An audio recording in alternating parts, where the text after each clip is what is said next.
மாதிரியா இருக்க? ரொம்ப வயிறு வலிக்குதுமா. இருப்பா, 2 நிமிஷத்துல செஞ்சு கொடுக்குறேன். ஒரு ஜூஸ் தான் போட்டு கொடுக்குறேன்.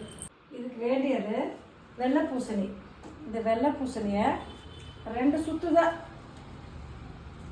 அதுக்கப்புறம் மோர்.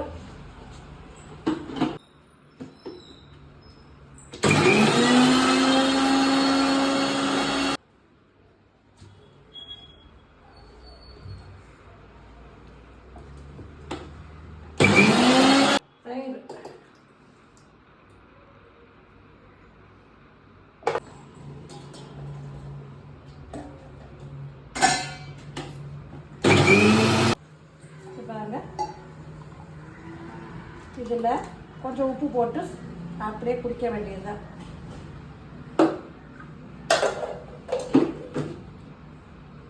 இந்தாப்பா, வயிற்று வலி சரியாயிடும். ஒரே நிமிஷம் தான் சரியாயிடும். எல்லாரும் இந்த மாதிரி குடிங்க.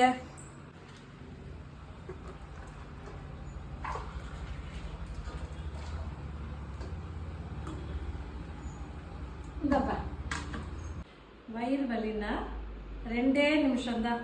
இந்த வெள்ளை பூசணி இருந்ததுன்னா வீட்டில் வாங்கிக்கோங்க. இல்லாட்டி கட் பண்ணி தோல் எடுத்துகிட்டு மேலே இருக்கிற அந்த விதையெல்லாம் எடுத்துகிட்டு கட் பண்ணி மிக்சியில் போட்டு ஒரு ஓட்டுட்டு அதுக்கப்புறம் தயிரையும் போட்டு கொஞ்சம் தண்ணியும் போட்டு உப்பு போட்டு கலந்து கொடுத்தீங்கன்னா வயிறு வலி எல்லாமே ஓடியே போயிடும். இந்த வீடியோ பிடிச்சிருந்தா உங்கள் வயிற்று வலி ஃப்ரெண்டுக்கு ஷேர் பண்ணுங்கள். இந்த வீடியோ உங்களுக்கு பிடிச்சிருந்தா ஒரு லைக் பண்ணுங்கள்.